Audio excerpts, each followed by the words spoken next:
Sarah Mitchell counted the bills one final time under the sodium glow of a Portland streetlight, her fingers numb despite the September warmth. $43. 15 months of waitressing shifts, every tip dollar hoarded in an old jewelry box, now reduced to two 20s and three ones crumpled against her palm. Maya's weight pressed against her hip. 5 years old and silent in that way children get when the world stops making sense. Three garbage bags slouched against a fire hydrant held everything they owned. The phone in Sarah's jacket that showed 22% battery, no charger, no plan beyond the arithmetic spinning through her engineer's brain. Motel 6 would take $38 for 2 nights, leave 5 for food, then homelessness in 72 hours. Or she could buy 2 Greyhound tickets to Bend for $28 total, gamble 15 on a taxi to a house she'd only seen once at age 10, a structure likely condemned by now. The Carter family home sat dark behind them, windows blank, the porch light Catherine had left burning for 18 months now extinguished. Sarah had watched it click off from the corner, understanding perfectly. The light had never been for her anyway. Maya's voice came small and careful, already learning not to ask too much. "When do we go inside?" The question landed like a fist in Sarah's ribs. She knelt on the sidewalk, eye level with her daughter, searching for words that wouldn't be lies. "We're going on an adventure, to see Mommy's grandfather's old house, in the mountains." "Is Grandma Catherine coming?" "No, sweetheart, just us." Maya's fingers tightened in Sarah's hair, a tell that meant she understood more than she should. At 5, she'd already learned the language of abandonment, the grammar of doors closing. 18 months earlier, Sarah had been a structural engineer pulling $72,000 a year. Michael Carter's mom, a woman with a retirement account and a coffee maker that ground beans fresh each morning. Then Michael's heart had stopped during mile 18 of the Portland Marathon, 32 years old, gone before the EMTs got his shirt open. The memorial service had filled Providence Park's chapel to capacity. Catherine Carter had held Sarah's hand through the eulogy, whispered that family takes care of family, that Sarah and Maya would always have a home. The company terminated Sarah's position 11 weeks later. Budget cuts, they said, though Sarah had watched them hire her replacement within a month, a man without a grieving widow's tendency to stare at spreadsheets without seeing numbers. Michael's life insurance sat frozen in probate. Catherine's lawyer arguing that the $50,000 should fund a trust for Maya with family oversight, meaning Catherine's oversight, meaning Sarah had no access to money her dead husband had meant for emergencies exactly like this one. Sarah's savings lasted through January. February brought the eviction notice. March brought Catherine's invitation, delivered with a white smile and the unspoken price tag Sarah wouldn't understand until much later. The first 6 months had felt like rescue. Sarah contributed $800 monthly from her waitressing income, cooked dinner for the household, kept Maya quiet during Catherine's afternoon bridge games. Ryan Carter, Michael's older brother, had seemed almost kind in those early weeks, asking after Maya's adjustment to kindergarten, offering to help Sarah update her resume. Lisa, Michael's younger sister, stayed distant but civil. Sarah told herself they were all navigating the same grief, that time would smooth the rough edges into something resembling family. Month 7 brought Ryan's job loss, his accounting firm downsized in a merger, and suddenly the house felt smaller. His comments sharpened at dinner, observations about grocery bills and utility costs, suggestions that Sarah might find full-time work, as if 60-hour weeks slinging hash wasn't full enough. Lisa's divorce finalized in month 9, and she moved back into her childhood bedroom with suitcases full of bitterness and a lawyer's letter demanding Michael's life insurance be split among all the Carters, since Maya was Catherine's granddaughter, and family assets should benefit everyone equally. By month 13, Sarah was paying $1,000 rent, working split shifts at Frank's Diner and a late-night Mexican place, sleeping 4 hours between jobs while Maya learned to entertain herself in the small bedroom they shared. Catherine's tone had shifted from sympathetic to administrative, a landlord managing a tenant who'd overstayed goodwill. Ryan started calling Sarah's work ethic into question, pointing out that she'd had career options before getting comfortable living off Carter generosity. Lisa made comments about women who married for security and then played victim when circumstances changed. The final 3 months were a slow-motion car crash Sarah couldn't stop watching.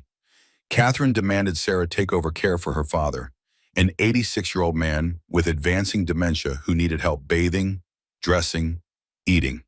Sarah added home health care to her resume, told herself this was what family did, ignored the way Ryan and Lisa had mysteriously become too busy for their own grandfather. The insurance money remained frozen, Catherine's lawyer filing motion after motion, while Sarah's free legal aid attorney struggled to keep up with paperwork. Every cent Sarah earned went to rent, food, Maya's school supplies. She stashed $20 weekly in the jewelry box, dreaming of first and last month's rent on a studio apartment somewhere far from the Carter house, from Portland, from the smell of Catherine's disappointment every time Sarah walked through the door. September 15th, Sarah's shift at the Mexican restaurant ran late, a bachelor party that closed the bar and left her cleaning salsa off the ceiling at 1 a.m. She missed the last bus, walked 40 minutes home in her grease-stained uniform, arrived at 6:20 instead of 6. The garbage bags sat on the porch like accusations. Catherine blocked the doorway in her bathrobe, face set in that expression Sarah had learned to recognize. The look that meant decisions had been made and arguments wouldn't be entertained. This needs to end. 18 months is more than generous. Sarah's exhaustion made everything feel distant, like watching herself through gauze. I pay rent. I work. I take care of your father. What am I not doing? Ryan appeared behind Catherine, arms crossed, righteous. You have $50,000 in insurance that legally belongs to Maya, our niece. That money should benefit the whole family, not get hoarded for your own use. The absurdity might have been funny if Sarah weren't so tired. The money's frozen. Your mother's lawyer froze it. I haven't seen a cent. Lisa materialized from the kitchen, joined the tribunal. You knew what you were doing when you married Michael. Find a successful family, play the grieving widow, take everything you can.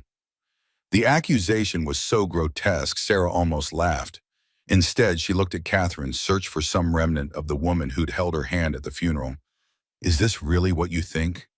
That I married your son for money? That I'm using Maya as leverage? Catherine's face stayed carved from stone. What I think is that you've been here long enough. Maya can stay. You need to figure out your own situation. The offer to split a mother from her daughter snapped Sarah's spine straight. She bent, lifted the nearest garbage bag, felt something tear inside her that wasn't physical. Maya comes with me. We'll be fine. She collected her daughter from the TV room where she'd been watching cartoons, oblivious to the dismantling of her life happening 2 rooms away. Walked out the door without looking back. Made it to the corner before her knees tried to buckle. Sat on the curb, started counting money. The Greyhound station smelled like diesel and desperation, fluorescent lights turning everyone's skin gray. Sarah bought 2 tickets to Bend with 3 of her last dollars, booth agent barely glancing up from her phone. The bus wouldn't leave for another hour. Sarah found a bench, pulled Maya onto her lap, tried to remember everything she knew about her grandfather's house.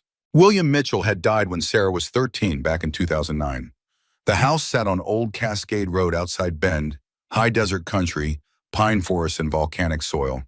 Her mother had inherited the property but never visited, paying minimal property taxes out of habit until she died in 2010, leaving everything to Sarah in a will so simple it fit on 1 page.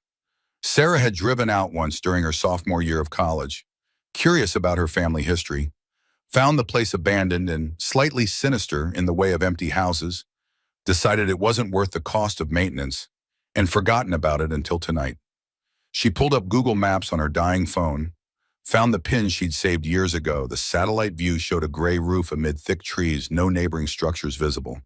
Property records listed it as uninhabitable, recommended for demolition.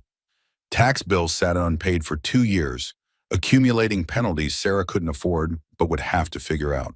Maya slept against her chest, trust absolute, and Sarah felt the weight of that faith like a physical thing pressing on her sternum. The bus rumbled east through the night, climbing from Portland's river valley into the Cascade foothills. Maya slept curled in the window seat while Sarah stared at her reflection in the dark glass, trying to recognize herself. She'd been a structural engineer once, before Michael, before marriage, before grief taught her that stability was an illusion you paid monthly premiums to maintain. Bridges had made sense, steel and concrete following predictable rules, load calculations and stress analysis problems with definite solutions. People followed no such patterns. The Carter family had seemed solid, supportive. until the day they weren't. Money had seemed secure until it vanished. Sarah had believed in foundations, and now she was riding a bus toward a house that might not have walls, let alone welcome. Memory offered fragments of William Mitchell, a tall man with calloused hands who smelled like sawdust and pipe tobacco, who spoke rarely but listened carefully, who'd once shown Sarah his collection of geological surveys and topographical maps spread across a dining table. He'd been a geological engineer, worked for mining companies throughout the West during the 50s through the 80s. Sarah's mother had described him as obsessed, said he'd spent his whole life chasing gold deposits that never materialized, died poor despite decades of searching. But Sarah remembered something else. She'd been maybe 10, visiting the Ben house during a rare summer trip, found William in his study surrounded by papers. He'd looked up, smiled. "Sarah, come see something interesting." He'd shown her maps of Montana, Wyoming, Colorado, places marked with pencil notations, elevation numbers, geological formations, ore quality estimates. "Your great-great-grands are panned for gold in these mountains back in the 1890s. Found enough to buy a farm, raise a family. I've been looking for the veins he missed, the big deposits the old-timers couldn't reach. Did you find any?" His smile had turned sad. "That's the question, isn't it? Finding gold is easy. Finding enough gold, getting it out of the ground, making it pay, that's the hard part." Then he'd said something Sarah hadn't understood until tonight. "This house has secrets, Sarah. If you ever need them, really need them, remember this. Look where the storm reveals what time hides. Don't look until you're ready. Don't look until you're desperate. Only desperate people are humble enough to see what's actually there instead of what they want to find." She thought it was a riddle, an old man's cryptic advice. Now, watching pines blur past in the darkness, Sarah wondered if desperation had finally made her ready. The Ben station was empty at 11 p.m., just a covered bench and a parking lot under sodium lights. Sarah used 15 of her last $18 to call a taxi, gave the driver an address that made him frown. "That's way out, Old Cascade Road? You sure? Nothing out there but woods and abandoned places." She showed him the remaining bills. "This is what I have. Can you get us there?" He looked at Maya sleeping on Sarah's shoulder, made a decision. "Yeah, okay." The drive took 25 minutes through increasingly rural darkness, streetlights giving way to tunnel vision between headlight beams, pavement degrading to gravel, gravel to dirt. The road narrowed until branches scraped the taxi's sides. Finally, the driver stopped where the track became impassable. "I can't go further. Road's washed out. You're maybe quarter-mile from whatever you're looking for." Sarah paid him everything left except $3, lifted Maya, shouldered 2 garbage bags, dragged the third. The taxi's taillights vanished, leaving them in darkness so complete Sarah's engineer brain immediately calculated the astronomical twilight moon phase, estimated visibility at less than 20 feet. She turned on her phone's flashlight, watched the battery percentage drop to 18, started walking. The house emerged from trees like something from a nightmare, listing slightly to the north, wraparound porch sagging in the middle, windows either boarded or broken. Sarah played light across the structure, forcing herself into assessment mode instead of panic. The foundation was poured concrete, 1950s construction, showing cracks but no catastrophic failure. The framing appeared to be post and beam, solid timber that would take decades to rot through completely. The roof was metal, rusted but still covering most of the structure. Porch steps had rotted through in places, would need careful navigation. Overall structural integrity, marginal but standing, not ideal. Not safe by any code, but not immediately lethal. She tested the front door, found it locked, put her shoulder into the frame. Wood around the lock plate crumbled like wet cardboard, and the door swung inward on shrieking hinges. The smell hit her first. Mold, mouse droppings, decades of decay compressed into one olfactory assault. She swept the flashlight beam across a living room frozen in time, furniture draped in sheets gray with dust. A stone fireplace, a wood stove that looked ancient but intact, a stack of firewood against one wall that had somehow stayed dry. Maya stirred, lifted her head. "Where are we?" Sarah's voice came out steadier than she felt. "Great-Grandpa William's house. We're camping tonight. Adventure, remember?" She settled Maya on an old couch that released clouds of dust but didn't collapse, then spent 2 hours clearing enough space to be survivable. The wood stove's flue was blocked by a bird's nest but otherwise functional. The firewood was seasoned pine, left over from when William died, dry enough to burn. Sarah had never started a fire in her life, had grown up with central heating and thermostats. She tried 8 times, wasting precious matches, before finally coaxing flames from newspaper and kindling. Heat radiated out, pushed back the September chill, made the room feel marginally less like a tomb. Upstairs, she found a cedar chest full of blankets that smelled like mothballs but were intact. She shook them out, created a nest near the stove, laid Maya down wrapped in layers. Her daughter was asleep before Sarah finished tucking edges. Only then did Sarah let herself feel the full weight of where they were. Homeless, $3 to their name, no power, no running water, in a structure that might not survive its next windstorm. The fire popped, sent sparks swirling up the flue. Sarah watched embers dance and tried to remember the last time she'd felt safe. Not in the Carter house, that was certain. Maybe before Michael died, though even that memory felt suspect now, colored by everything that came after. Perhaps safety was always an illusion, a story people told themselves while standing on ground that could open up and swallow them without warning. Dawn came gray and cold. Sarah woke stiff, every muscle complaining about the wood floor beneath her. Maya still slept, face peaceful, trusting. Sarah stood carefully, moved to the windows, assessed her situation in daylight. The house looked worse than midnight had suggested. Exterior walls showing rot in the corners. Foundation plants grown wild enough to be small trees. The yard a jungle of weeds and volunteer saplings. But the bones were good. Sarah could see it in the way the structure held its shape, the quality of the timber framing visible through holes in the siding. Someone had built this house to last, using materials and methods from an era when construction meant something beyond minimum code compliance. She explored systematically, cataloging problems and solutions.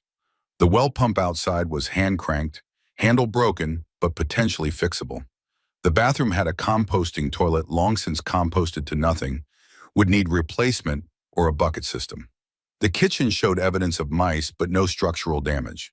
The pantry held shelves of canned goods, most rusted or swollen with botulism, though 4 cans of beans looked intact.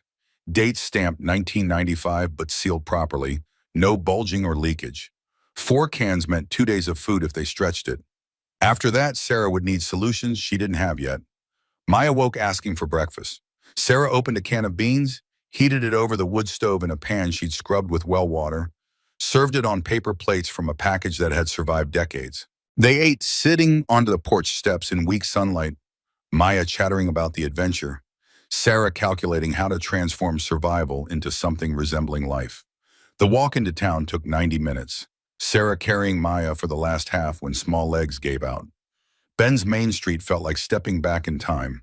Local businesses and family restaurants, a hardware store with hand-lettered signs, a diner called Frank's that smelled like coffee and bacon grease. Sarah pushed through the door, Maya on her hip, approached the counter where a man with gray hair and a stained apron was pouring coffee. "Help you?" "I need to buy some parts. Hand pump repair kit if you have it." "For what kind of pump?" "Old well pump, 1950s, maybe 1960s, out on Old Cascade Road." The man's eyebrows lifted. "Old Cascade? That's nothing but abandoned properties out there. You staying somewhere?" "The Mitchell place. William Mitchell's old house." A voice spoke from behind her, male, aged, surprised. "William Mitchell? You're talking about the geologist?" Sarah turned. An older man sat in a booth, somewhere past 70, wearing work clothes and carpenter's hands. His face showed weathering from decades outdoors, his eyes sharp and assessing. "You knew him?" "Knew him. I lived down the road from him for 40 years. Walt Morrison. I did some carpentry work for William back in the 70s and 80s. Haven't heard that name in years." He paused, studied Sarah's face. "You're not—" "His granddaughter, Sarah Mitchell. My mother was Linda." Walt stood slowly, moved closer like he was seeing a ghost. "Linda's girl? Good Lord. I remember when you were small, visiting summers. You'd have been what, 10, 12? 10. Last time I was here, he showed me his maps, geological surveys. He was obsessed with those, always looking for the next deposit, the next claim, never stopped believing he'd find something big. Walt's eyes moved to Maya, then back to Sarah. What brings you out here? That house has been empty since William died in '09. Sarah felt the careful walls she'd built threatening to crack. She kept her voice level. I needed a place to stay. The house is mine. I inherited it when my mother passed. Walt's expression shifted, understanding filling in details Sarah hadn't spoken. You're living there? With a child? That place isn't safe. No power, no water. Structure's been neglected for 15 years. It has a roof, 4 walls. That's more than I had yesterday. The statement hung in the air, containing volumes. Walt looked at Sarah for a long moment, reading the exhaustion, the pride, the desperation being held together by pure will. The well pump is fixable. I can do it. No charge. William helped me out of a jam back in '82, never let me pay him back. Figure I still owe him. Sarah's throat tightened. I can't ask you to do that. You're not asking. I'm offering. I'll come by tomorrow. Bring tools. Get that pump working. Meanwhile, you need work? He gestured to the man behind the counter. Frank, you still looking for breakfast shift help? Frank, the diner owner, assessed Sarah with a practiced eye. You have waitressing experience? 18 months, 2 different places in Portland. Can you start Monday? 7 a.m. to 3 p.m., 5 days a week, 11 an hour plus tips. Tips are decent. Breakfast crowd likes to take care of servers. Sarah felt something loosen in her chest. Yes, absolutely. Thank you. The next 3 weeks blurred together in exhaustion and incremental progress. Walt appeared the day after their meeting, spent 3 hours fixing the well pump, left behind a box of canned goods and a space heater for Maya's room that ran off a car battery and inverter. True to his word, he refused payment, said he'd be back to help with other repairs, told Sarah to call if she needed anything. Frank's diner became Sarah's anchor.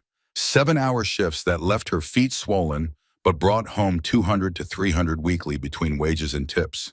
She paid $50 monthly toward the property tax debt, kept the rest for food, saved $20 a week in the old jewelry box, building toward emergencies she knew would come. Maya started at Bend Elementary, caught the school bus at the end of their dirt road each morning, came home with stories about new friends and art projects. Sarah avoided explaining why they lived in a house with 1 working room, why they used a bucket for a bathroom, why dinner was often beans and rice. Children adapted better than adults to circumstances that had no good explanation. Maya asked occasionally about Grandma Catherine, and Sarah answered carefully that sometimes adults made decisions that were hard to understand, that family was complicated, that love didn't always look like you expected. Maya seemed to accept this, moved on to questions about whether they could get a kitten, when they'd have a TV again, if Mom could make chocolate chip cookies like she used to. Walt became a regular presence, showing up weekends with materials and expertise. He patched the roof, replaced rotted porch boards, installed proper wiring for lights in the main rooms, taught Sarah basic carpentry while they worked side by side. He never asked why she'd come to Ben, never commented on their circumstances beyond practical observations about what needed fixing. His wife Barbara brought over casseroles, hand-me-down clothes for Maya, a bag of books and toys her grandchildren had outgrown. The help felt genuine, unsentimental, the kind of assistance people offered when they'd been poor themselves and remembered. One afternoon while replacing window frames, Sarah mentioned finding William's old notebooks in the study. Walt's hands stilled on his hammer, and something crossed his face, too quick to read. William kept a lot of notes, geological surveys, mining reports, never threw anything away. Did you know about his mining interests? Rocky Mountain Mineral Consortium? Walt resumed hammering, but his rhythm was different, slightly off. That was before my time. I think it was 60s, maybe 70s. He didn't talk about it much, said it was a failed venture, best forgotten. But he kept the records, maps, surveys, correspondence. William kept everything. Couldn't tell you why. Man lived poor but saved every piece of paper he ever touched. The subject closed, Walt shifting conversation to roof pitch and water runoff, and Sarah let it drop. Whatever William's mining interest had been, They'd clearly ended in disappointment. The house and property stood as testament to a life of modest means, hard work, dreams that went unfulfilled. By November, Sarah and Maya had settled into routine that felt almost sustainable. The house was warm, dry, safe enough for winter. Sarah's savings had reached $800. Maya's teacher sent home notes saying she was thriving, making friends, reading above grade level. Sarah felt like someone drowning who'd found a rock to cling to, not rescued, but surviving. And survival was its own kind of victory. The Carter family existed as closed chapter, doors sealed, not forgotten, but filed away in the place where painful things went to lose their sharp edges. Then the weather changed. November brought rain that hammered the metal roof like percussion, wind that tested every seam and joint, temperatures that dropped into the 20s at night. Walt called on the 15th, voice serious. "Sarah, Weather Service is predicting a major storm system moving in. Arctic front mixing with Pacific moisture. Heavy rain, high winds, possible flooding. You should think about coming into town, staying with Barbara and me until it passes." Sarah looked around the house they'd worked so hard to make livable. "We'll be okay. You fixed the roof, the walls are solid. We have firewood and food." "Sarah," Walt's voice held a weight she hadn't heard before. "I've lived here 45 years. I know these storms. They're not like Portland weather, out where you are, no neighbors, no quick help if something goes wrong. William's house is old. It's held up so far, but a storm like they're predicting. I appreciate the concern, but we're staying. I promise we'll be careful." Walt sighed, resigned. "All right, but you have my number. Anything happens, anything at all, you call.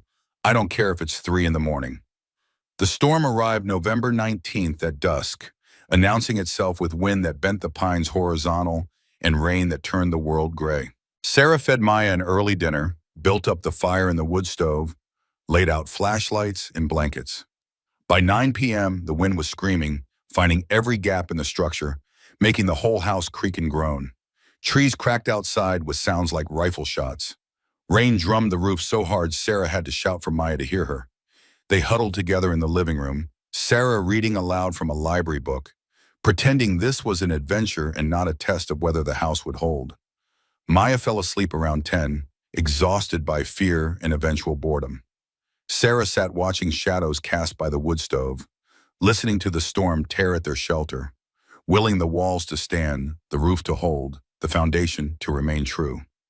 At 11:47, something exploded in the basement. Not wind, not falling debris, but a deep structural boom that vibrated through the floor beneath them. Sarah's engineer instinct screamed foundation failure, load-bearing wall collapse, critical systems compromised. She grabbed the heavy-duty flashlight Walt had brought over, told Maya to stay near the fire, descended the basement stairs with hands shaking. The beam cut through darkness thick enough to feel solid, revealed stone walls sweating moisture, dirt floor uneven and strange. The old metal shelving unit had fallen, spilled its contents across the ground. Paint cans, rusted tools, rotted cardboard boxes scattered like shrapnel. But beyond the mess, in the east corner where Sarah's light wavered, something was different. Wrong. Changed. A section of brick wall, maybe 3 feet wide and 4 feet tall, had separated from the structure around it. Not collapsed, not damaged, but revealed, as if something behind it had pushed through, or the mortar holding it had finally surrendered to time and pressure. Through the bump, Sarah's flashlight caught emptiness, a void where solid walls should be, and her heart kicked against her ribs hard enough to hurt. She moved closer, careful on the uneven floor, aware she was alone in a basement during a storm doing something probably stupid. The bricks came away easily when she pulled them. Mortar turned to dust, revealing more darkness behind. Within 10 minutes, she'd created an opening large enough to fit through, and her light showed what time had hidden. A room, 6 by 8 feet, concrete lined, sealed against moisture, and in the center, a safe. Old industrial Mosler brand, 3 feet tall, covered in dust so thick it looked like gray fur. Sarah's hands trembled as she climbed through the gap. The hidden room smelled different from the basement, drier, sealed, like opening a time capsule. She approached the safe, tried the handle without expecting anything, and nearly fell when it turned smoothly. The door swung open on hinges that barely squeaked, revealing contents that made no immediate sense. Stacks of paper bound with rubber bands that disintegrated at her touch, leather pouches that clinked when moved, a thick ledger with cracked leather binding, and a sealed envelope with handwriting across the front. To my heir. Sarah didn't take anything. Not yet. She photographed everything with her phone's camera, 15% battery and dropping, then carefully removed one leather pouch, one stack of papers, the ledger, the envelope, climbed back through the gap, climbed the basement stairs on legs that didn't feel quite solid. Maya still slept near the fire, peaceful and trusting. The storm still raged outside, wind and rain trying to tear the house apart. Sarah set her discoveries on the kitchen table, sat in William's chair, and opened the leather pouch. Gold coins spilled across the wood, heavy and real and impossible. Dates stamped 1890s through 1920s, faces and eagles and denominations that meant nothing to Sarah's engineer brain except value, except currency, except her grandfather had hidden actual gold in his basement and never told anyone. The papers were stock certificates, ornate and official, Rocky Mountain Mineral Consortium, Inc., Class A common stock, certified to William Mitchell. Various dates between 1947 and 1963, quantities ranging from 5,000 to 15,000 shares per certificate. Sarah counted, recounted, arrived at a total that made her vision swim, 85,000 shares. In a company she'd never heard of, from an era before she was born, probably worthless now, but her grandfather had hidden them behind a brick wall for a reason. The ledger opened to pages of careful handwriting, financial records spanning 1947 to 1982, investment amounts, dividend income, reinvestment purchases, all documented with the precision of someone who understood accounting. The final entry stopped Sarah's breath. Total shares, 85,000. Estimated value of company still operating, $2.3 million. Do not tell family yet. Wait for the right time. Sarah's phone battery was dying. She searched Rocky Mountain Mineral Consortium with shaking fingers, found no direct results, but a Wikipedia entry for Summit Mining Holdings mentioned the name in passing. Summit Mining Holdings was formed in 2015 from the restructuring of Continental Resources LLC, which itself was created from the 1989 merger of RMS Mining Corp. And Copper Valley Resources. RMS Mining Corp. was formed in 1968 from the merger of Rocky Mountain Mineral Consortium and Silver Peak Mining. The company still existed, changed names, merged, restructured, but continuous operation across 77 years. Sarah searched Summit Mining Holdings valuation, found an article from Forbes dated 3 months prior, estimating the private company's worth at $740 million. Her phone died before she could process the implications.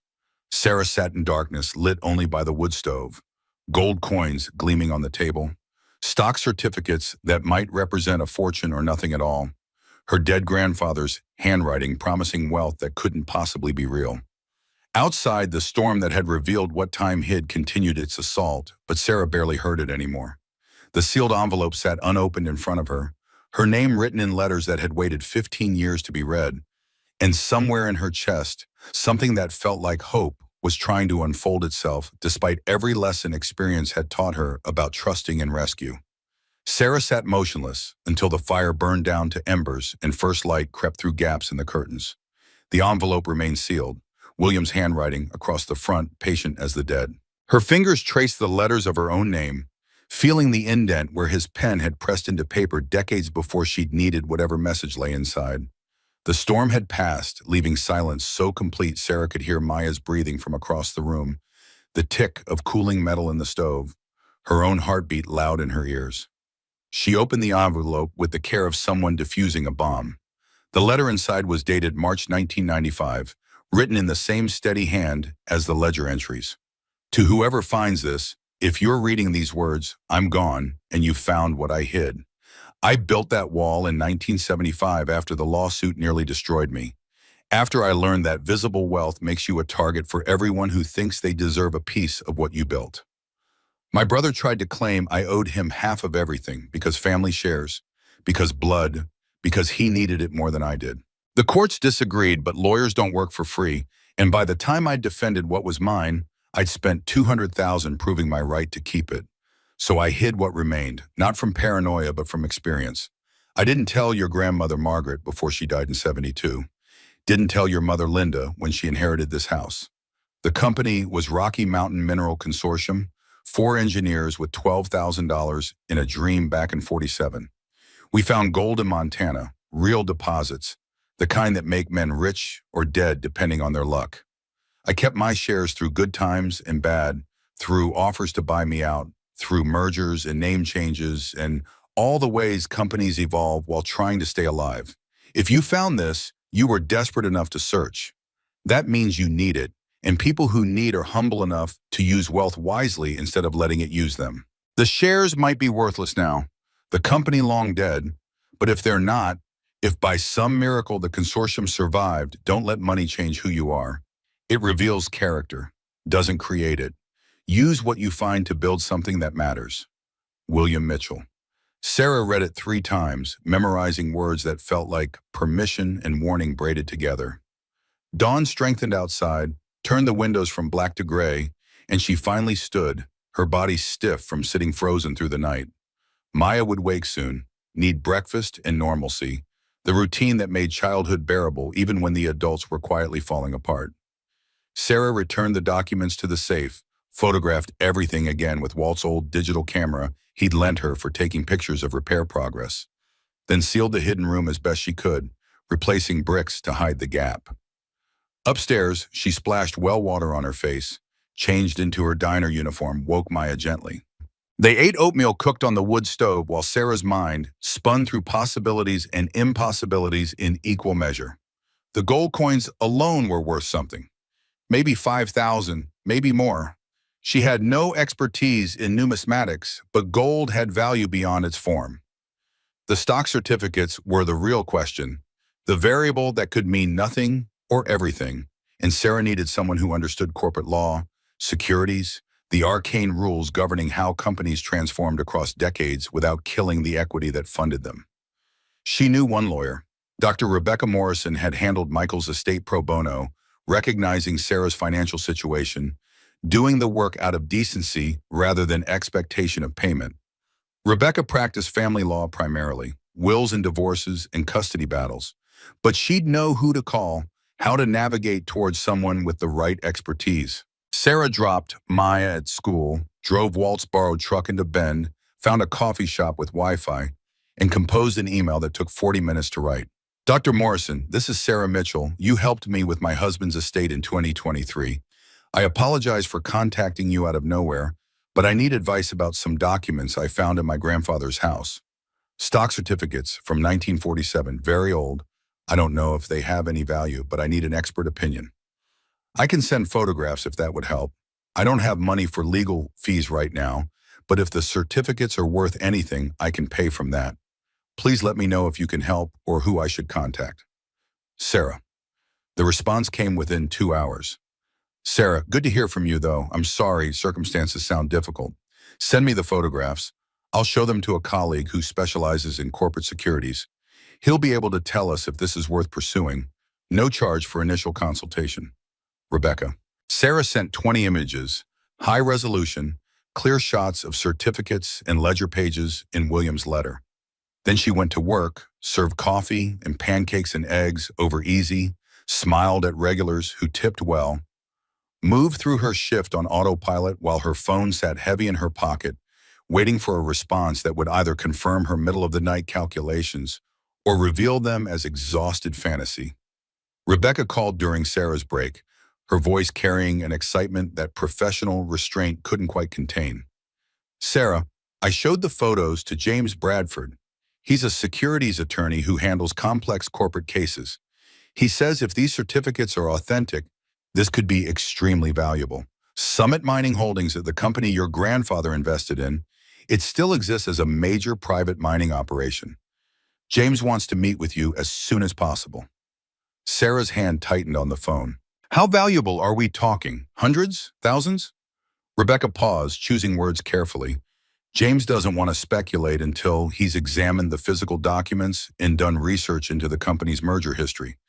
But Sarah, if the shares converted properly through all the corporate changes, We're potentially talking about millions, maybe tens of millions. The break room tilted slightly. Sarah sat down hard on a plastic chair. That's not possible. My grandfather lived poor, died poor. If the shares were worth anything, he would have sold them. Not necessarily. James says it's common for old shareholders to lose track of their holdings, especially through mergers and restructurings. And your grandfather's letter suggests he hid them deliberately. James can drive to Bend this weekend, if that works for you. Saturday morning brought James Bradford to the farmhouse. A man in his mid-40s with sharp eyes and the kind of calm that came from handling high-stakes negotiations regularly. He wore jeans and a casual jacket, making himself unremarkable, and spent 3 hours examining documents with a jeweler's loupe and reference materials he'd brought in a leather briefcase. Sarah made coffee, answered questions about William's death and her inheritance of the property, explained her circumstances without going into detail about the Carter family. Maya played outside, chasing chickens Walt had brought over last week, oblivious to the examination happening at the kitchen table that might transform their lives into something unrecognizable. Finally, James set down his loupe and pulled out a laptop, began typing notes and running calculations on a spreadsheet that filled with numbers Sarah couldn't quite process from her angle. Everything looks authentic. The paper stock is correct for the era. The printing method matches standards from the 40s through 60s. William's signatures are consistent across all documents. Now the complicated part is tracking what happened to these shares through multiple corporate transformations. He pulled up files, showed Sarah merger documents and corporate filings he'd researched. 1947, Rocky Mountain Mineral Consortium Incorporated, 4 founding partners. Your grandfather held 85,000 shares, substantial ownership. 1968, first major merger with Silver Peak Mining, created RMS Mining Corporation. Terms were 1.2 shares of RMS for each share of RMMC. So Williams' 85,000 became 102,000. The numbers felt abstract, disconnected from reality. 1989, second merger. RMS combined with Copper Valley Resources to form Continental Resources LLC. Conversion rate was 0.85, so 102,000 became 86,700. Then 2015, Continental restructured into Summit Mining Holdings, private company, conversion rate 1.5. Final count is 130,050 shares. Sarah's engineering background made her good with math, but these calculations existed in a realm beyond her experience. What does that mean in actual value? James pulled up a financial report, pointed to a valuation estimate. Summit Mining Holdings is privately held, no public stock price, but recent appraisals for financing purposes put the company's value at $740 million. They have approximately 515,000 total shares outstanding, based on the documents I found. Your 130,000 shares represent 25.2% ownership. He typed the calculation, turned the laptop so Sarah could see the result. 25.2% of $740 million is $186.5 million. The kitchen went quiet except for chickens clucking outside and Maya's laughter. Sarah stared at the number on the screen, a figure so large it stopped having meaning. Became abstract, like the distance to the moon expressed in inches. That can't be right. There has to be a mistake. James's expression stayed neutral, professional. There are several complicating factors. The 2015 restructuring required shareholders to re-register within 180 days, or their shares would be considered abandoned and revert to the company. Your grandfather died in 2009, so he couldn't re-register. The question is whether Montana law allows the company to claim abandonment without proper notification to the shareholder's address of record. And if they can, then the shares are worthless, already claimed by the company. But if they failed to properly notify, if they violated corporate law or their own bylaws, then your inheritance stands and Summit Mining has to recognize your ownership. That's what I'll need to determine through research and then negotiation or litigation. Sarah's hands felt cold despite the warmth from the wood stove. I can't afford a lawyer for something this complicated. I have $800 saved. I work on contingency for cases like this. 25% of whatever we recover. If we get nothing, you pay nothing except filing fees and funds. which I confront and deduct from any settlement. If we recover 100 million, I take 25 million and you keep 75. The math made sense even as the numbers remained then unreal. And if Summit Mining refuses to recognize the shares, then we sue. Discovery, depositions, potentially trial. Could take 2 years, cost hundreds of thousands in legal fees on their side. Considerable expense for us. Most companies prefer to settle rather than fight, especially when the law isn't clearly in their favor. But I need you to understand this is a gamble. We might win big or we might win nothing. Sarah looked out the window at Maya, 5 years old, unaware her life might be about to change beyond recognition or stay exactly the same. My daughter deserves security, stability. If there's any chance these shares are legitimate, I have to try. Then I'll draft a letter to Summit Mining Holdings, notify them of your claim, request verification of the share history. We'll see how they respond. The letter went out certified mail 3 days later, formal and precise, outlining Sarah Mitchell's inheritance, providing certificate numbers in Williams' shareholder identification, requesting confirmation of current ownership status. James had walked Sarah through every paragraph, explaining the legal language, the strategic phrasing designed to establish her claim while leaving room for negotiation. Now came waiting, days stretching into weeks, while Sarah maintained the routine that kept them fed and housed. She told no one about the discovery. Walt continued helping with repairs, asking occasionally how Sarah was settling in, if she needed anything, offering advice about winterizing the house for serious cold. His presence felt reassuring, grandfatherly, though Sarah noticed he changed the subject whenever William's name came up in the context of mining or finances. Whatever history existed there, Walt clearly considered it closed, and Sarah didn't push. Maya's teacher sent home progress reports, showing excellent work in reading and math, requested a parent conference that Sarah attended during her lunch break, heard nothing but praise for her daughter's adjustment in academic performance. The days accumulated into 3 weeks before James called. Summit Mining responded, "It's not good." Sarah sat down, phone pressed to her ear. They reject the claim? Completely. Their legal department says they have no record of William Mitchell as a current shareholder, that the 2015 restructuring required re-registration, that no response was received, and therefore the shares reverted to the company per Montana corporate law and their bylaws. They consider the matter closed. But they didn't notify him. He was dead. They claim they sent notices to all registered addresses. But here's the interesting part. They offered to borrow the physical certificates from you for $5,000 as historical collectibles. That's an insult offer, and it tells me they're worried. If they genuinely believed the shares were worthless, they wouldn't bother making any offer at all. Sarah's anger felt clean and sharp, cutting through confusion. So what do? We push back. I'm hiring a researcher to dig into their 2015 restructuring, find out exactly who received notices, whether they followed proper legal procedure. Montana law requires companies to make reasonable efforts to notify all shareholders of major corporate actions. If they only notified active traders and ignored dormant accounts, they violated their fiduciary duty. 2 weeks of research produced results that turned James's professional calm into something approaching enthusiasm. He drove to Bend again, spread documents across Sarah's kitchen table like evidence at a trial. They sent re-registration notices to 247 shareholders in 2015. But Summit Mining had 312 registered shareholders according to their own corporate records from 2014. 65 accounts received no notice. Your grandfather was one of them. Sarah studied the lists, saw the gaps. Why wouldn't they notify everyone? Because the 65 unnotified accounts were all dormant, no trading activity in over 5 years. Summit's management team had been trying to consolidate ownership, simplify their structure before a planned expansion.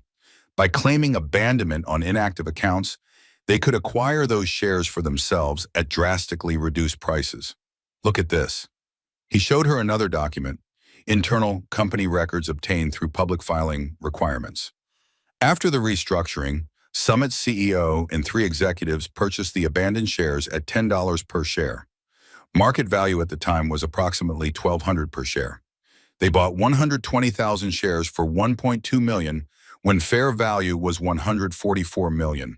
Essentially, they stole $143 million from shareholders they deliberately failed to notify. The numbers were too large, too brazen. Sarah's engineer mind rejected the premise as physically impossible, though the evidence sat in front of her confirming what should not be real. How is that legal? It's not. It's fraud, securities fraud, breach of fiduciary duty, possibly criminal. But proving it requires documentation, and they're not going to hand that over willingly. I'm drafting a second letter, much more aggressive. We'll threaten litigation, cite the notification failures, mention the other 64 shareholders they cheated. Let them know we're serious and informed. The second letter went out in December, 3 months after Sarah had found the hidden room. Winter had settled over Central Oregon, brought snow that turned the farmhouse into a postcard while making Sarah's commute to the diner treacherous. She'd saved another $600, paid down the property tax debt, bought Maya winter clothes from the thrift store. Life had achieved a fragile equilibrium between survival and stability, and the possibility of wealth felt increasingly unreal, a story she'd told herself during one desperate night that daylight should have dissolved. Then James called, voice tight with something between satisfaction and concern. Summit Mining's CEO contacted me directly. David Thornton, he wants to talk settlement. Sarah's pulse kicked. That was fast. Because they're panicking. I did more research, found 41 of the other 65 families who were never notified. Some of the original shareholders died, but their heirs exist, and they have the same claim you do. If this becomes a class action lawsuit, Summit Mining is looking at $300 million in legitimate claims plus punitive damages. Thornton wants to make a deal before this explodes into something that destroys the company. What kind of deal? He's proposing an internal audit, 4 weeks, hire PricewaterhouseCoopers to verify your share history and current valuation. If the audit confirms your claim is legitimate, they'll make a buyout offer. He emphasized they want to avoid litigation, keep this quiet, resolve it fairly. Sarah heard the skepticism in James's voice. You don't trust him. I trust the audit, assuming it's truly independent. But Thornton runs a company that deliberately cheated shareholders. His definition of fair might differ from ours. Still, it's progress. Let's agree to the audit, see what they find, negotiate from there. The audit consumed January. Faceless accountants from PricewaterhouseCoopers requesting documents, interviewing Sarah, examining Williams' certificates under laboratory conditions. James handled most of the communication, shielding Sarah from the process while keeping her informed of progress. Week 1 verified the certificates were genuine, paper and ink matched the era, printing methods consistent with 1940s standards. Week 2 confirmed Williams' shareholder account in Summit's archived records, found evidence he'd been sent dividend checks through the 1980s that stopped when he presumably lost interest or forgot about the holdings. Week 3 tracked the merger conversions, verified James's calculations, confirmed the 130,050 shares as accurate. Week 4 produced the valuations Sarah had been simultaneously dreading and hoping for. James delivered the results in person on a Friday afternoon, his expression carefully neutral. PricewaterhouseCoopers confirmed everything. You own 25.2% of Summit Mining Holdings. Current company valuation $740 million. Your shares are worth $186.5 million. Sarah stood at the kitchen counter, hands braced against the edge, breathing deliberately. You're telling me my grandfather died believing he had maybe $2 or $3 million in a mining company that might not survive, and actually had $186 million. Not exactly. In 1995, when he wrote that letter, the company was worth much less. The value increased dramatically over the past 30 years as Summit expanded operations, acquired new claims, benefited from rising commodity prices. William couldn't have known what it would become. But he knew enough to hide it. He knew people would fight over it, that visible wealth attracts predators. He was right. Sarah thought about Catherine Carter, about Ryan and Lisa, about how quickly family became enemies when money entered the equation. William's caution no longer seemed paranoid but prescient. What happens now? Thornton wants to meet, discuss buyout terms. You could hold the shares, become a 25% owner, join the board, collect dividends, Or you could sell, take cash, walk away. Most people in your position choose cash. Less complicated, immediate, no ongoing obligations. How much would they offer? James pulled out his laptop, showed her financial projections. Fair market value is $186 million, but you're a single mother with no resources to fight a long legal battle, and they know it. First offer will probably be low, maybe $120 million, trying to lowball you into accepting less than you deserve. We counter at 160, settle around 140 to 155. The numbers had stopped having meaning weeks ago.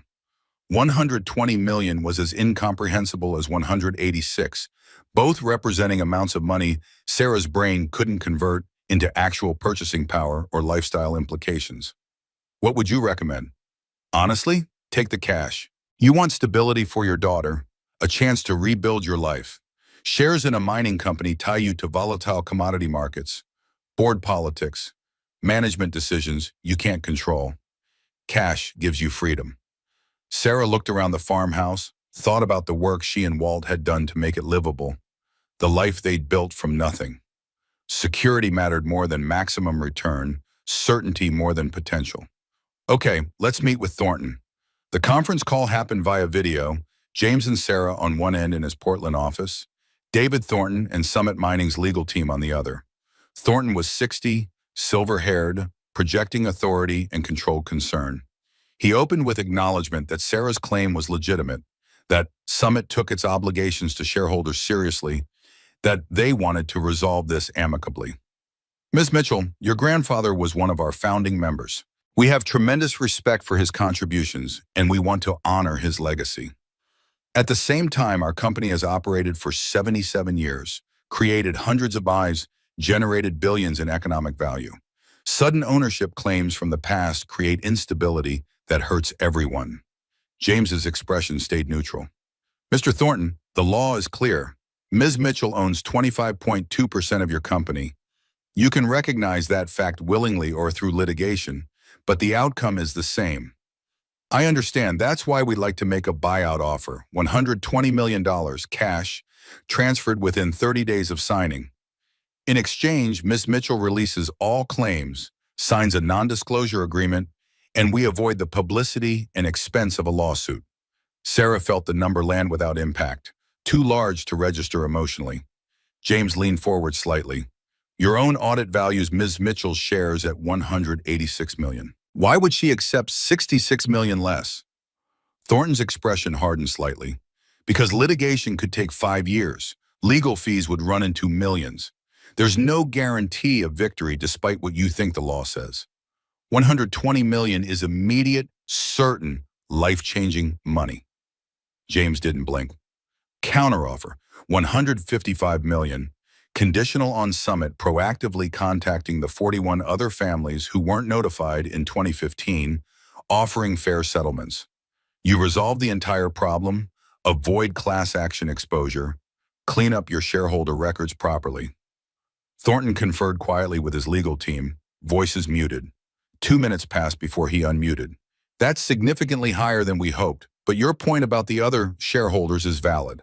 If Ms. Mitchell agrees to help us identify those families and encourages them to settle rather than sue, we can accept $155 million. Contingent on signing within 14 days, non-disclosure agreement, mutual release of all claims. Sarah's voice came out steadier than she felt. I need to think about this. It's not a decision I can make in the moment. Of course, take the weekend. But Ms. Mitchell, understand that this offer expires Monday. After that, we're prepared to fight in court for as long as it takes. The call ended. James closed his laptop, looked at Sarah with an expression mixing professional satisfaction and genuine concern. This is a good offer, not perfect but good. You'd net approximately $61 million after taxes and my fee. That's generational wealth, security for Maya's entire life, resources to do anything you want. Sarah watched traffic move through downtown Portland, people living normal lives where 6-figure problems were catastrophic and 8-figure solutions were fantasies. What about the other families? The ones Summit cheated? If you accept, Thornton will be motivated to settle with them quickly and fairly. Your agreement puts pressure on him to clean up the entire mess. If you refuse and force litigation, he might fight everyone, drag it out for years. So I helped the other victims by giving up $30 million of what's legally mine. James's silence was answer enough. Sarah stood, moved to the window, imagined Maya's future laid out in possibilities that money could purchase or protect against. College without debt, healthcare without compromise, housing that didn't require duct tape and prayers, the ability to help others the way no one had helped them when Catherine Carter put their belongings in garbage bags. I'll take the deal, $155 million, but I want it in writing that Summit contacts those other families within 90 days and makes legitimate offers. I'll add that to the settlement terms. The paperwork arrived Tuesday, 60 pages of legal language that James walked Sarah through line by line. Release of claims, non-disclosure provisions, payment schedule, tax implications, verification of account information for wire transfer. She signed with a pen that felt too light for the weight of the commitment, initialed every page, watched her life change with strokes of ink across paper that would be filed away in archives and forgotten while the money it represented transformed everything. 60 days later, on a Thursday morning in late March, Sarah received an email from her bank with a subject line flagged for security review. She opened it standing in the farmhouse kitchen, coffee growing cold in her hand, and read the balance notification 3 times before her brain accepted the reality. $155 million had arrived in her checking account overnight, transforming numbers on a screen into actual purchasing power. The taxes took $57 million, federal and state combining to claim their share of wealth that had existed hidden for decades. James's contingency fee absorbed another $20 million, earned through months of research and negotiation. Legal costs and accounting fees took $400,000 more. The final transfer to Sarah's new investment account, managed by advisors Rebecca Morrison had recommended, totaled $61.3 million. And even after all the deductions, even after understanding that 40% of theoretical wealth had evaporated into government coffers and professional fees, the number remained absurd. Sarah sat at the kitchen table where William's letter had promised this possibility, where stock certificates had revealed what time had hidden, and tried to feel something proportional to what had happened. Relief seemed inadequate. Joy felt wrong when the money came from her grandfather's fear of his own family. Gratitude mixed with grief for a man who died never knowing his careful hiding had worked, never learning his granddaughter would be the desperate person humble enough to find it. Maya came home from school, showed Sarah a drawing of their house with chickens in the yard and smoke from the chimney, asked if they could get a butt now that they had a real home. Sarah said maybe, thinking about how to explain to a 5-year-old that they had enough money to buy 1,000 bongs, trying to find language for wealth that wouldn't corrupt the childhood she was working so hard to preserve as normal. Walt stopped by that evening with materials for replacing the last broken windows, found Sarah distracted and distant. He asked if everything was okay, and Sarah almost told him, almost let the secret out. But William's letter echoed in her mind about how money changed people, revealed character, made targets of those who possessed it. Instead, she said she'd had a long day, thanked him for his help, promised to assist with the windows Saturday morning like always. Life continued in its established patterns even as the foundation had shifted beneath it. Sarah still worked at the diner, serving breakfast to regulars who had no idea the waitress refilling their coffee could buy the building outright. She still shopped carefully, still drove Walt's borrowed truck, still heated the house with the wood stove, even though she could afford to install central heating or buy a new house entirely.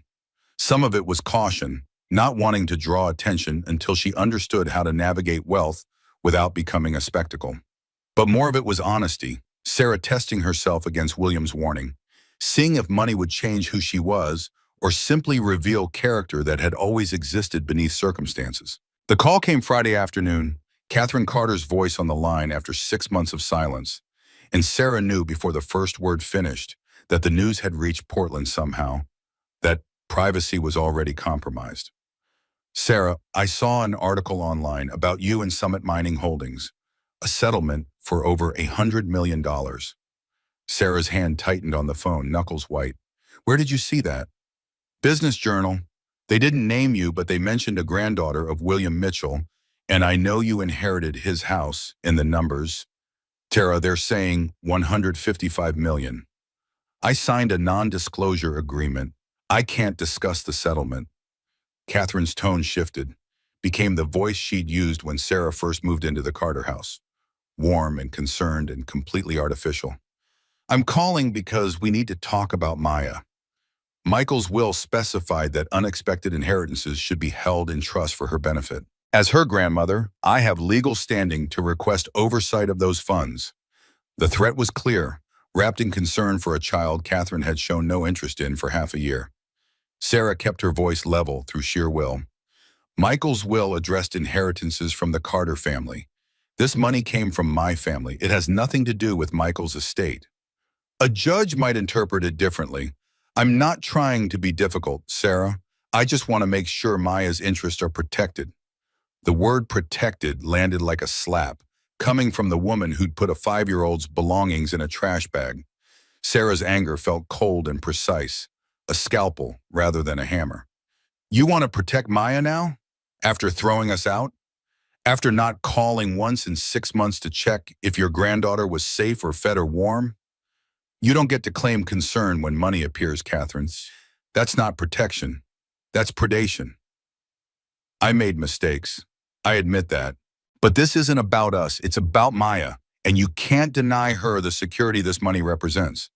Sarah ended the call without responding, hands shaking, fury and fear mixing into something that tasted like bile. She contacted Rebecca immediately, explained the situation, asked what legal standing Catherine actually had. Rebecca promised to research Montana law, Michael's will language, case precedent for grandparents claiming rights to inheritance.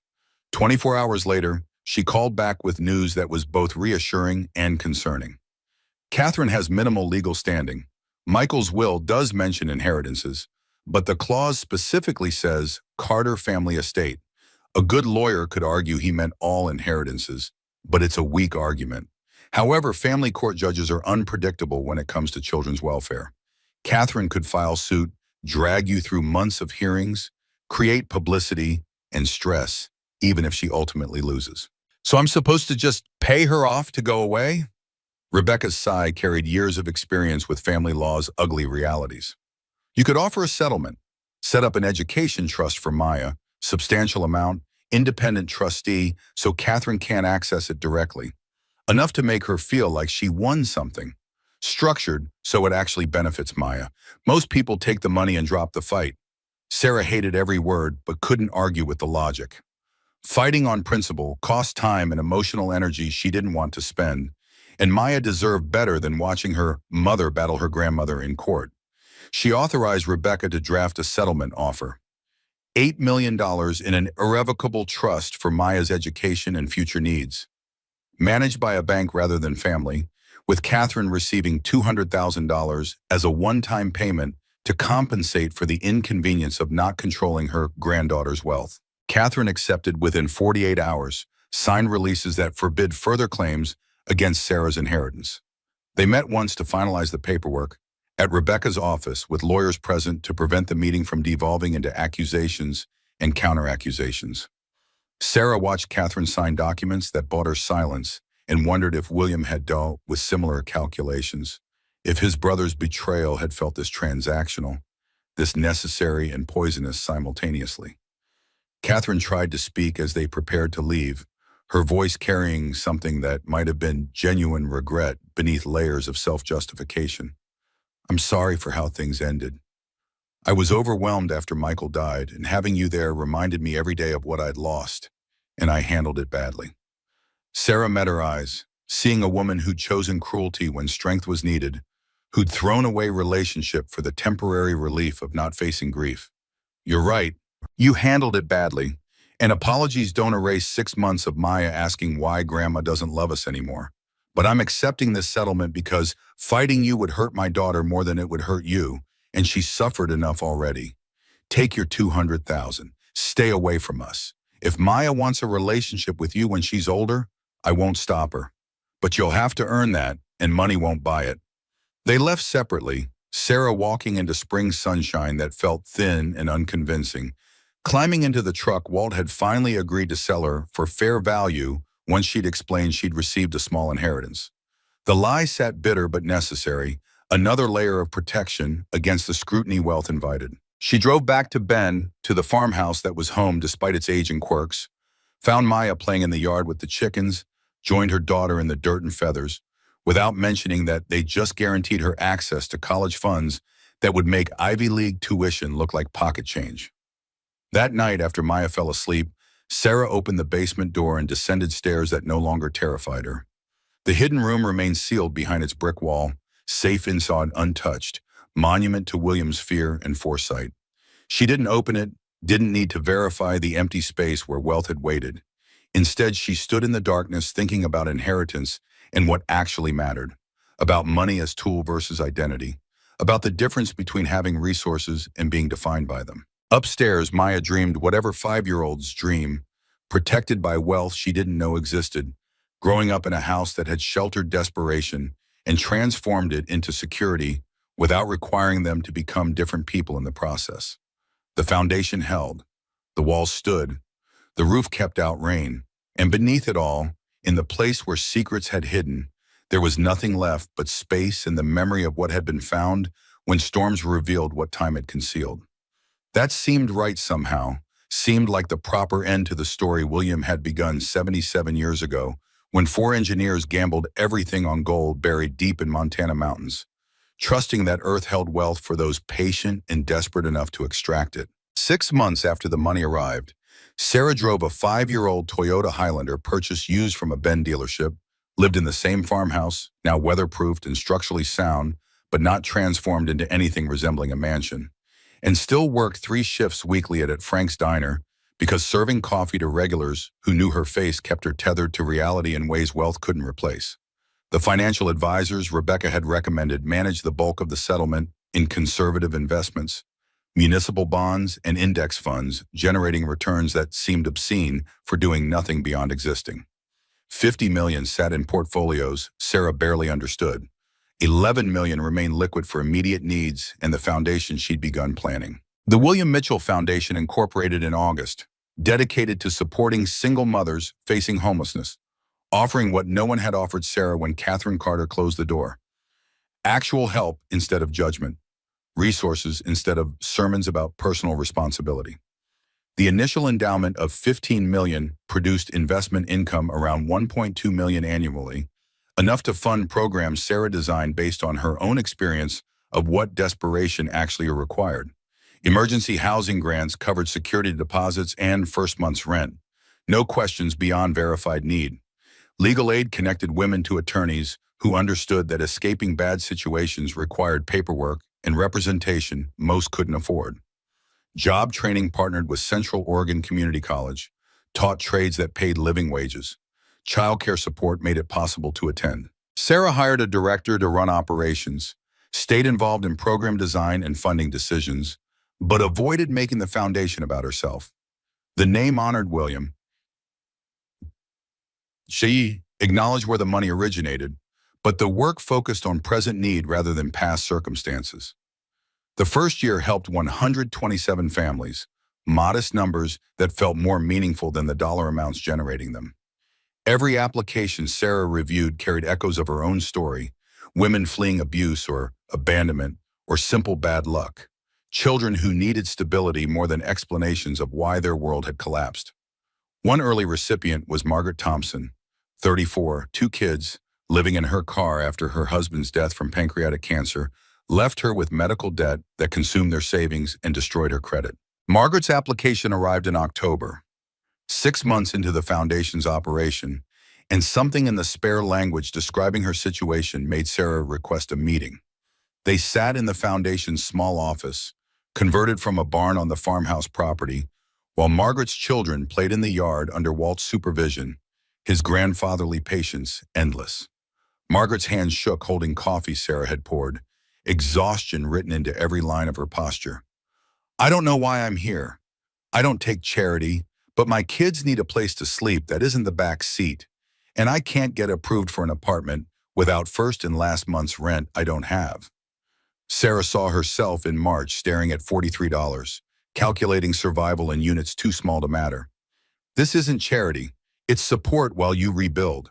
The foundation will cover your security deposit and 2 months' rent. We'll connect you with legal aid to handle the medical debt, work out payment plans or bankruptcy if that's appropriate. We have childcare grants so you can attend job training. Margaret's facade cracked, tears cutting tracks through makeup applied to hide exhaustion. Why would you do this? You don't know me. Because I lived in my car too. Different reasons, same fear. Someone helped me when I had nothing, so now I help others. That's how this works. The foundation placed Margaret in a 2-bedroom apartment by November, enrolled her in medical coding training by December, provided 6 months of child care support while she completed certification. Sarah tracked her progress the way a general tracks critical operations, invested in the outcome beyond professional interest. 1 year later, Margaret sent a card. Job secured, 42,000 annually benefits, stability for the first time since her husband died. The gratitude expressed couldn't capture what the help had meant, but Sarah understood anyway, remembered what rescue felt like when you'd stopped believing it was possible. Stories like Margaret's accumulated through the first 3 years, became the foundation's actual currency beyond dollars distributed. The second year brought expansion, programs for formerly incarcerated mothers trying to reunify with children, partnerships with employers willing to hire women with gaps in work history. Year 3 added mental health counseling, recognizing that trauma didn't disappear when housing stabilized, that healing required more than a roof and income. The numbers grew. 300 families year 2, 500 year 3, success rates holding steady at 73%, maintaining housing stability after 12 months. But meaning didn't heal trauma. Sarah discovered that truth in therapy sessions that began 18 months after the settlement, when she finally admitted to Rebecca during a foundation meeting that she was sleeping poorly, startling at unexpected sounds, experiencing panic attacks triggered by nothing she could identify. Rebecca recommended her Ellen Zhao, a trauma specialist in Bend, who worked with domestic violence survivors and people displaced by sudden life changes. The first session felt like exposure, Sarah resisting the impulse to perform competence, to demonstrate she had everything handled despite evidence to the contrary. Dr. Zhao listened to Sarah describe Michael's death, the Carter family's slow-motion betrayal, the months of survival mode where every decision carried life or death weight, then the whiplash of sudden wealth that should have solved everything but somehow made the unprocessed grief and fear more acute.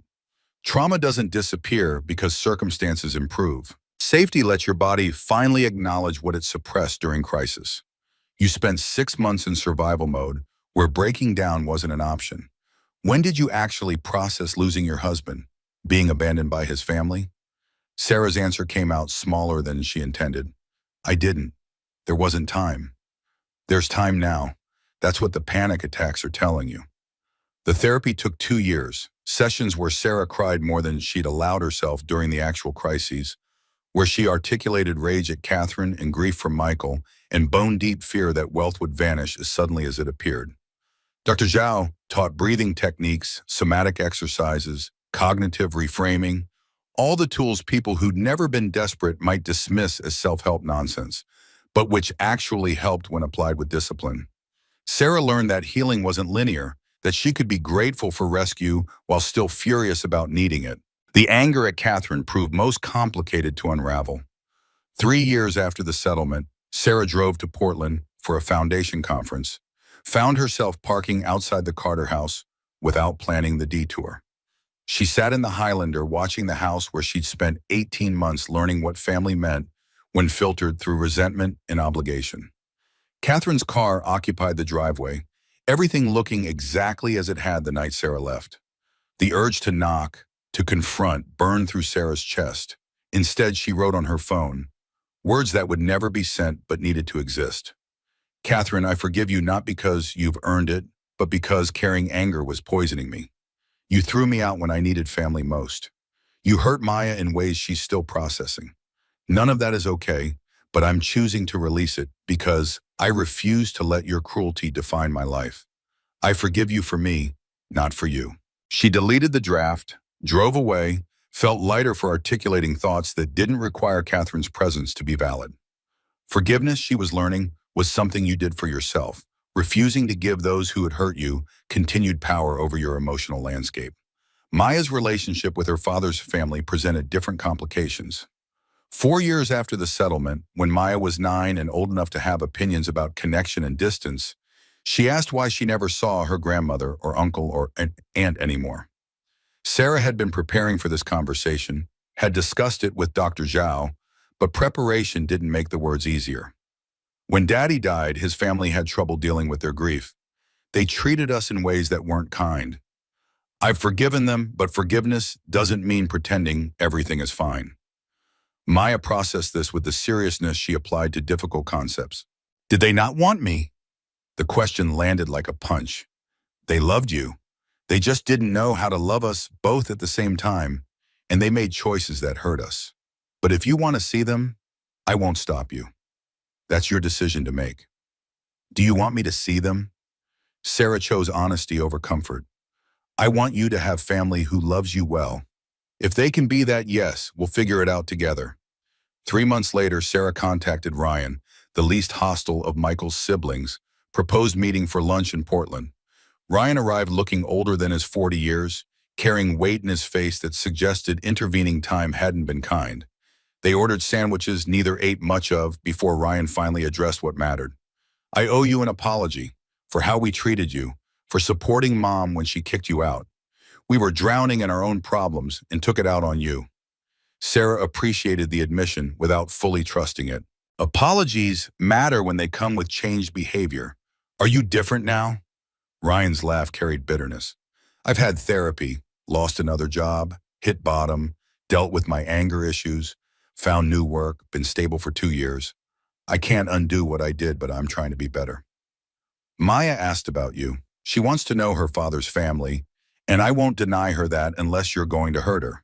I can't speak for Mom or Lisa, but I'd like to see Maya. They established cautious contact, supervised visits initially, Sarah present to ensure Maya's emotional safety. Ryan showed up consistently, brought age-appropriate gifts, asked about Maya's interests rather than making everything about himself.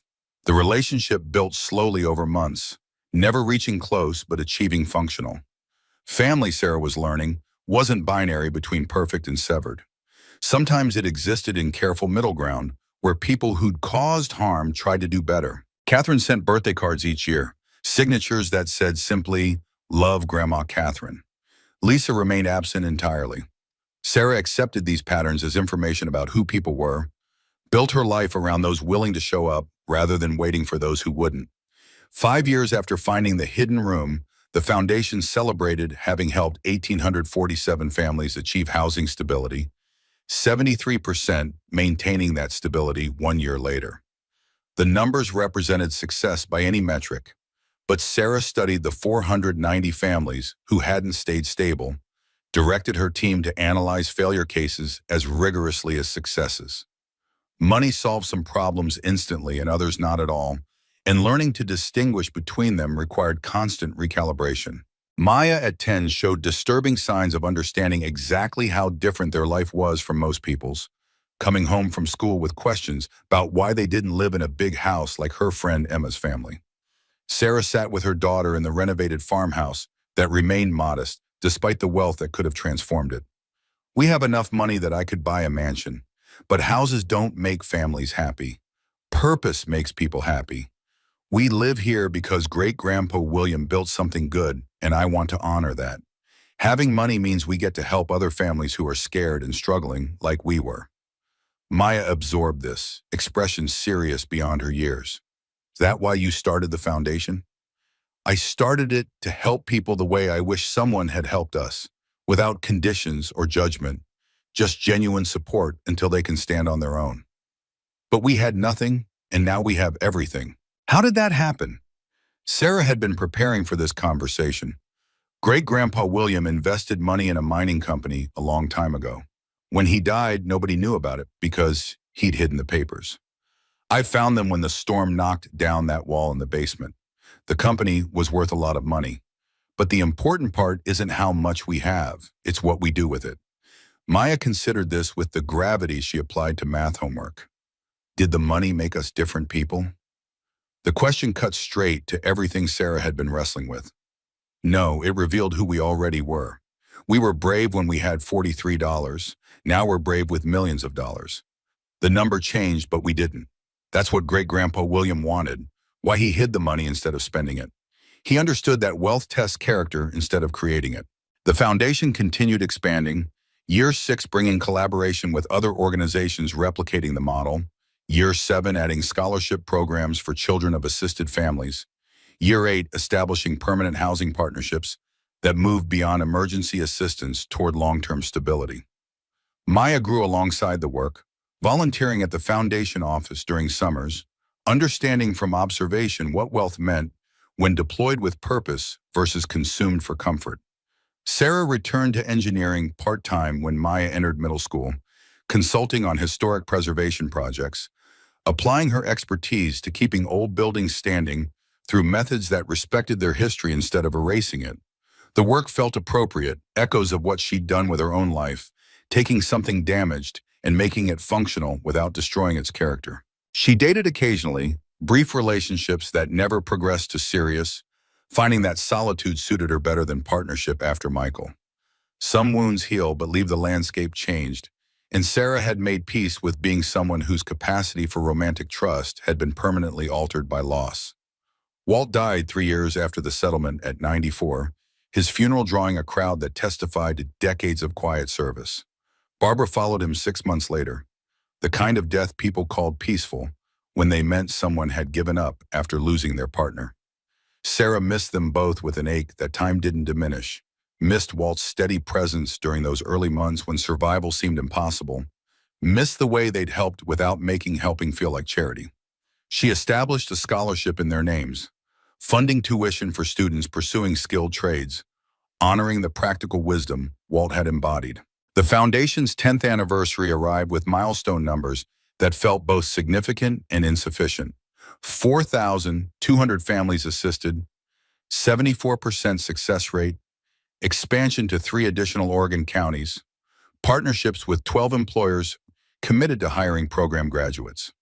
Sarah stood at the anniversary celebration, watching Maya, now 15, speak to donors about growing up understanding that wealth carried responsibility, that inheritance meant more than receiving money, but required transmitting values across generations. Maya's confidence at the podium reminded Sarah of Michael, the way he'd commanded rooms through quiet competence rather than showmanship. The resemblance brought familiar grief, softer now than in early years, but never entirely absent. Michael would have been proud of their daughter, would have supported the foundation's work, would have managed wealth with the same careful intentionality Sarah had learned to practice. His absence remained a presence in their lives, acknowledged in Maya's middle name, in photos displayed throughout the farmhouse, in stories Sarah told about the father Maya barely remembered but deserved to know. After the celebration, Sarah found Catherine standing near the dessert table, looking smaller than memory suggested, moving with the careful precision of someone unaware they occupied contested space. She'd been invited, an annual gesture Sarah made, knowing it would be declined, but this year Catherine had accepted, driven from Portland alone in a car Sarah didn't recognize. The foundation does important work. Michael would have been proud. Sarah accepted the observation without warmth or hostility, simply acknowledgement. Thank you for coming. It means something to Maya that you're here. Catherine's eyes moved to where Maya was talking with other young people, animated and confident. She looks so much like him, the way she carries herself. She does. She has his kindness too, and his tendency to see the best in people even when they don't deserve it. The barb landed gently, Catherine's wince acknowledging the hit. I know I don't deserve her forgiveness. Or yours. What we did, throwing you out, it was cruel, and I knew it was cruel even while I was doing it. Sarah had stopped needing Catherine's confession years ago, but hearing it still carried weight. Apologies don't erase harm, but they acknowledge it happened. That matters. Catherine left shortly after, hugged Maya with the awkwardness of limited contact, drove away into the evening. Sarah watched taillights disappear and felt nothing beyond mild relief that the encounter had passed without incident. Some relationships existed best at distance, maintained through birthday cards and occasional appearances rather than forced intimacy neither party actually wanted. Maya's teenage years unfolded with the remarkable normalcy Sarah had worked to preserve. High school bringing the standard complications of friendship drama and academic pressure and tentative experiments with dating. Sarah navigated it all with the intentionality she applied to foundation work, trying to ensure Maya understood both her privilege and her responsibility. That wealth made life easier but didn't exempt her from the work of becoming a decent human being. They argued occasionally about money, Maya wanting things her friends had, Sarah insisting on limits that felt arbitrary when bank accounts held millions. Why can't I get a new car for my 16th birthday? Emma's parents bought her a BM. Sarah kept her voice level through force of will. Because you don't need a BM. You need to learn that having money doesn't mean spending it on things that won't matter in 5 years. We'll get you a reliable used car that's safe. That's enough. But we can afford it. Affording something and needing it are different questions. Great-grandpa William could have lived in a mansion, driven luxury cars, spent everything he had on comfort. Instead, he lived modestly and hid wealth for someone who actually needed it. We honor that by not being wasteful. The argument repeated in various forms throughout high school, Sarah holding lines that felt important even when they frustrated her daughter. Maya graduated with honors, accepted admission to Oregon State studying environmental science, moved to campus while maintaining weekend involvement with foundation work. Sarah felt the absence acutely, the farmhouse too quiet without Maya's presence, but recognized this as healthy separation, the necessary process of launching children into independence. College brought Maya broader perspective, exposure to wealth disparities she'd understood intellectually but experienced viscerally through classmates struggling with tuition and food insecurity. She called Sarah one evening during sophomore year, voice carrying urgency. "Mom, I want to expand the foundation. Add programs specifically for college students. I've been researching. There are thousands of students who could finish their degrees if they just had help with housing or childcare or emergency funds. We have resources. We should use them." Sarah smiled at the phone, recognizing her own intensity reflected back. "Write me a proposal. Show me the research, the budget projections, how it would integrate with existing programs. If it makes sense, we'll do it." Maya submitted a 20-page proposal within 2 weeks, comprehensive and well-reasoned, demonstrating the kind of analytical thinking Sarah had hoped education would develop. The Foundation Board approved the College Assistance Program by unanimous vote, launched it the following fall, helped 115 students in the first year complete degrees they'd been forced to abandon due to financial crisis. The years accumulated, transforming Sarah from the desperate woman who'd counted $43 on a Portland sidewalk into someone whose life had achieved contours she could never have imagined that night. The Foundation's impact expanded beyond what initial endowment could have predicted, attracting additional funding from donors inspired by the model, growing to annual budgets exceeding $5 million. Sarah stepped back from day-to-day operations as Maya finished college and joined the leadership team, transitioning from founder to board chair, watching her daughter assume responsibility for work that had originated in Sarah's own desperation. 25 years after the November storm that had knocked down the basement wall and revealed what time had hidden, Sarah at 53 stood in the farmhouse kitchen watching Maya at 30 introduce little Sarah, 5 years old, named for her grandmother, carrying the same serious expression Sarah saw in old photographs of herself, to the house where 3 generations of Mitchell women had learned that survival required more than money could buy, but that money, properly used, could transform survival into purpose. Little Sarah peppered Maya with questions about everything: why the chickens were named after gemstones, whether the farmhouse was haunted, what the glass room in the basement contained. Maya answered with patient thoroughness, kneeling to her daughter's level, explaining complicated history and language a 5-year-old could process. Sarah watched from the kitchen doorway, coffee growing cold in her hands, seeing her own fierce protectiveness reflected in the way Maya responded to little Sarah's curiosity. They descended to the basement together, 3 generations, and stood before the glass wall that preserved the hidden room as memorial. Little Sarah pressed her face against the glass, studying the empty safe with the intensity children brought to things adults had learned to overlook. "Mommy, what's this room for?" Maya crouched beside her daughter, one hand on the glass separating them from the space that had changed everything. "This is where great-great-grandpa William hid something very important. Papers that showed he owned part of a mining company. When he died, nobody knew about these papers. Grandma Sarah found them during a storm, and that discovery helped our whole family. Why did he hide them? Sarah spoke before Maya could answer, moving to join them at the glass. Because he learned that when people know you have money, they treat you differently. Sometimes they become jealous. Sometimes they think they deserve what you have. He wanted whoever found this to need it badly enough that having it wouldn't corrupt them, wouldn't turn them into someone greedy or cruel. He was protecting not just the money, but the person who would eventually inherit it. Little Sarah processed this with the seriousness that ran through Mitchell women like genetic code. Did it corrupt you, Grandma? The question was so direct, so clear-eyed, that Sarah had to suppress a smile. I hope not. I try every day to use the money the way Great-Grandpa William would have wanted, to help people who need help, to raise your mother to understand that wealth is responsibility, not just comfort, to make sure our family remembers where we came from, even when we don't have to live that way anymore. Maya added her hand to the glass beside little Sarah's. 3 generations connected through barrier and memory. The money didn't make us better people, sweetheart. It revealed who we already were. Grandma was brave and resourceful when we had nothing. The money just gave her resources to be brave on a bigger scale, to help thousands of families instead of just our own. Little Sarah nodded, apparently satisfied, then pivoted with the lightning transitions unique to 5-year-olds. Can we feed the chickens now? They climbed back to daylight, Sarah moving slower than the other two, her knees protesting stairs in ways they hadn't when she'd first descended to that basement during the storm.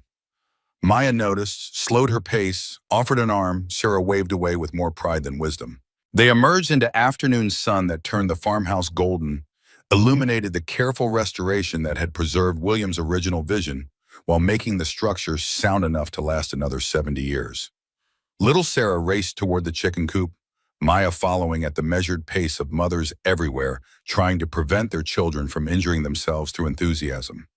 Sarah remained on the porch, watching them move through the yard, seeing in their interaction echoes of herself and Maya during those early months when survival had meant making games of poverty, when love had been the only resource they'd had in abundance. The chickens, Ruby, Opal, Pearl, Jade, Amber, scattered and regrouped as little Sarah shrieked with delight, scattering feed with wild abandon while Maya tried to teach proper technique. Walt's coop still stood sturdy, his construction having outlasted his life, testament to the kind of work people did when they built things meant to endure rather than simply meet minimum requirements. Sarah thought about him often, missed his steady presence, the way he'd helped without making helping feel like debt. The scholarship bearing his name had funded 83 students over the years, sending carpenters and electricians and plumbers into the world carrying skills that couldn't be outsourced or automated, honoring his belief that working with your hands held dignity that desk jobs sometimes lacked. The foundation had evolved beyond anything Sarah had initially envisioned, Maya's leadership bringing innovation and energy that complemented Sarah's careful caution. Programs now operated in 6 Oregon counties, had expanded to Washington and Idaho through partnership agreements, helped an average of 1,200 families annually. Success rates remained high, evidence that the model worked, that combining immediate crisis assistance with long-term support produced outcomes that justified the investment. The work would continue after Sarah's death, structured to survive transitions of leadership, funded beyond any single person's lifetime, monument to the understanding that wealth without purpose was just numbers and accounts growing larger while meaning atrophied. Maya returned to the porch with little Sarah, both of them laughing, the child's hands covered in chicken feed and dirt, her dress showing evidence of contact with everything in the yard. Sarah's instinct to protect clean clothes warred with the memory of Maya at the same age, equally filthy, equally joyful, learning that getting dirty meant you were actually living instead of just existing in careful preservation. We should probably get her cleaned up before dinner. Sarah shook her head, surprising herself. Let her be dirty a little longer. Childhood should include mud and chicken feathers. There's time for clean clothes. Maya smiled, understanding passing between them that didn't require articulation. Little Sarah, oblivious to adult complexity, discovered a particularly interesting rock and began explaining its geological significance with confidence, unwarranted by kindergarten education.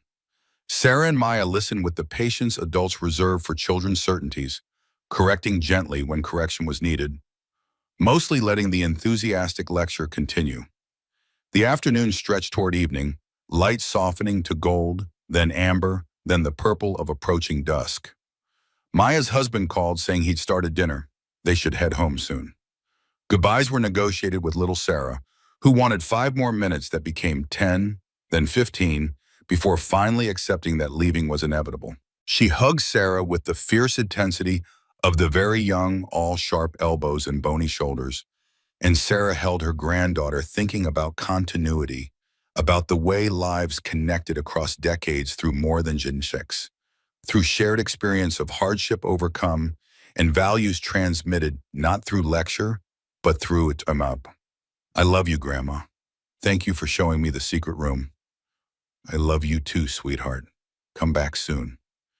They drove away, taillights disappearing down the dirt road that led to the highway, to Portland, to lives that would unfold in ways Sarah couldn't predict or control.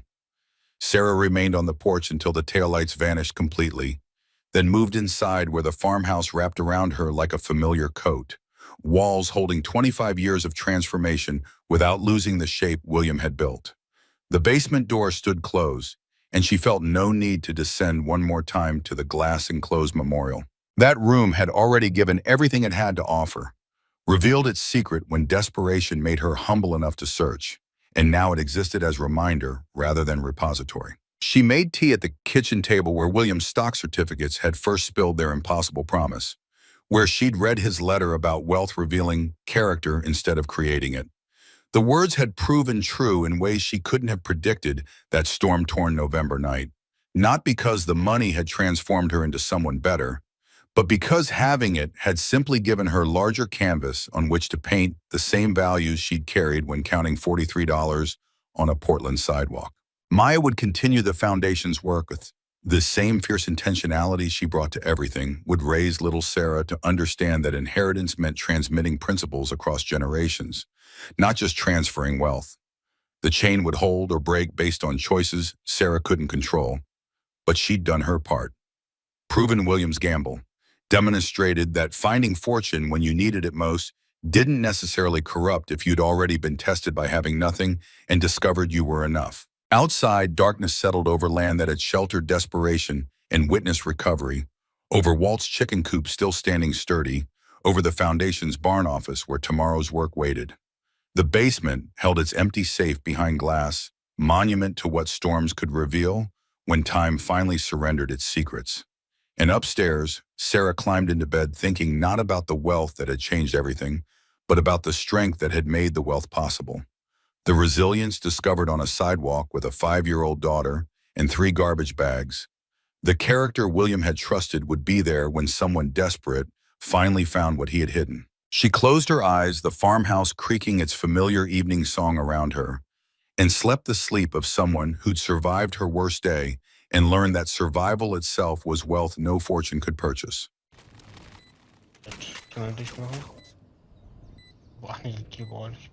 Einer kommt CT. McDonald's. Wall ist schon wieder ready. Ja, lass mal rausgehen. Beide da? Einer ist schon raus, ne?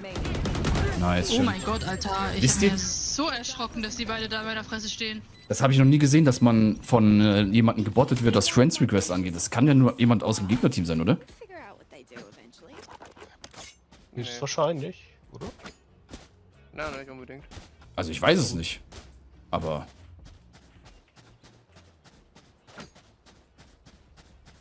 Das habe ich noch nie gesehen. Krass, okay. Geil. Kurz Friend Request einfach hier auf Ignore setzen. Du kannst Ja. ja auf Auto-Reject Habe ich gemacht, habe ich gemacht. Erledigt.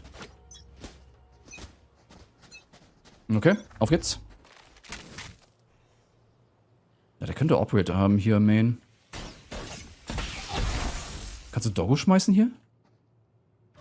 Will ich mal rumflashen? Ne, mach Doggo. Für Main. Wir können auch close. Oh, no. Ich nehme mal hier das Ding. Wollte mal und dann will ich Zeit gehen.